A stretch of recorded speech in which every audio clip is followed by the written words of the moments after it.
4 days blackout, increasing my tank's temperature. This is why I am not doing it. Let's get into it.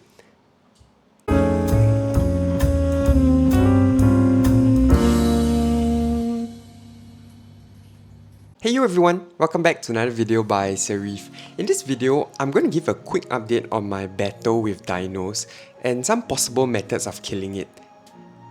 These methods are not methods that I've tried, so I will try to explain as best as I can why I have not used these methods in a quick video. So over the past 3 weeks I've been battling with Amphidinium and I'm at the tipping point in the battle where I can feel that things are slowly getting better. I'm starting to see more diatoms on the sand bed. I like to say that I do think that the Amphidinium is dying off based on the amount of dusting and the coloration on the sand bed. If I could give a timeline, I think over the next few weeks things should start to get better. Also, I kind of made a few changes to help to block the light from reaching the sandbed where the Amphidinium grows. I've transferred a few corals from another tank onto the sandbed to try to crowd the Amphidinium for light so they don't reproduce as fast. I'm really thankful that Amphidinium is not as dangerous as other forms of dinos and they don't really affect corals or cause them to die. Probably next week I will do a video of why I think I have dinos and what I will do to avoid such issues in the future. Okay, so as mentioned at the start of the video, I just wanted to share various other methods of dealing with dinos that I've researched and some of my thoughts about it and why I'm not using them.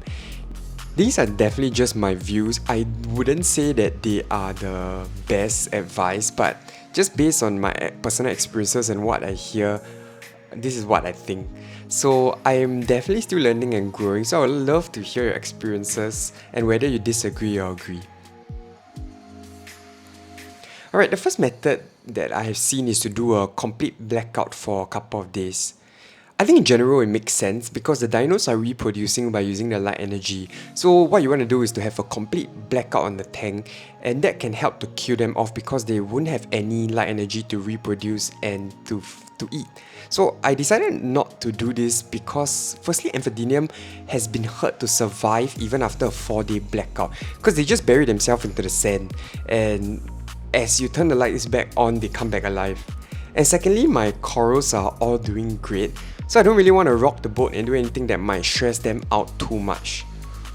Also, if it actually works and the dinos does die off, it can actually cause a large spike in the nutrients which can cause other problems within the tank. So far for that few reasons I decided I'm not going to use it. The second method is to increase the temperature of the tank. The idea here is to increase the temperature to around 28 degrees Celsius or around 82 Fahrenheit. And what it has been said to be able to do is to help to fight against some form of dinos. Some other people that I have talked to actually said that it doesn't really kill them but just slows their growth. Honestly, I haven't seen anyone who has done it successfully with my particular species of Amphidinium. So similar to doing a blackout, I don't really want to tinker too much because my corals are all doing great. So raising the temperature, I'm not really sure if it will have any impacts on the corals. In fact, actually since I started dealing with dinos, I think because I've decided to raise my nitrates and phosphates, the colours of some of my corals are becoming more vibrant. And I can only attribute that to the elevated nutrients. So I'm not really sure whether increasing my tank's temperature is the best course of action. The third method is to use a form of chemical treatment to deal with the dinos. I've read quite a lot of mixed reviews about using chemical treatment, so in my opinion from a third party who has never used one before, it's quite a hit and miss. And I also heard that they can be quite harsh to corals and can cause some of them to lose their colours, or even worse, it can crash your entire tank. I'm not a big fan of these chemical methods because I like to keep things all natural. So I will not use them unless my fishes or corals are starting to look sickly or get affected. In the interim, if you have noticed of my tank, I've actually moved some of my SPS and chalices to my friend's tank just to play it safe because as I try to increase the diatoms in my tank, that might actually cause some of my SPS or chalices to not do as well. The final method that I have heard is to use a UV sterilizer. I think this is one of the most tested and tried ways of dealing with some forms of dinos, such as I'm so gonna butcher it, Ostrosius and Coolea, which basically they're just forms of dinos that enter the water column at night. What you need to do is just that you need to get a good quality UV and plumb it directly to your tank, and the UV will actually kill them and break their reproductive cycle. Do be aware that these forms of dinos are actually very toxic, so you have to use carbon as you run a UV sterilizer. In my case, I'm fighting Amphidinium, which doesn't go into the water column, but instead they actually go into the sandbed at night, so they can't really be killed by a UV. So this is why I'm stressing the importance of correctly identifying your dino species. Imagine if I thought using a UV sterilizer would work. I would have spent so much money buying a UV, plumbing it to my system, to only be more frustrated and disappointed.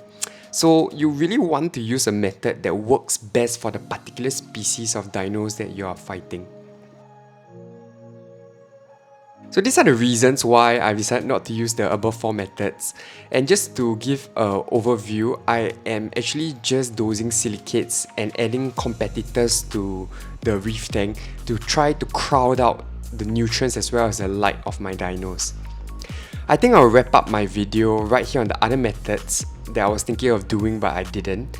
I hope that it has been helpful. Let me know if you guys have any thoughts, questions, or advice.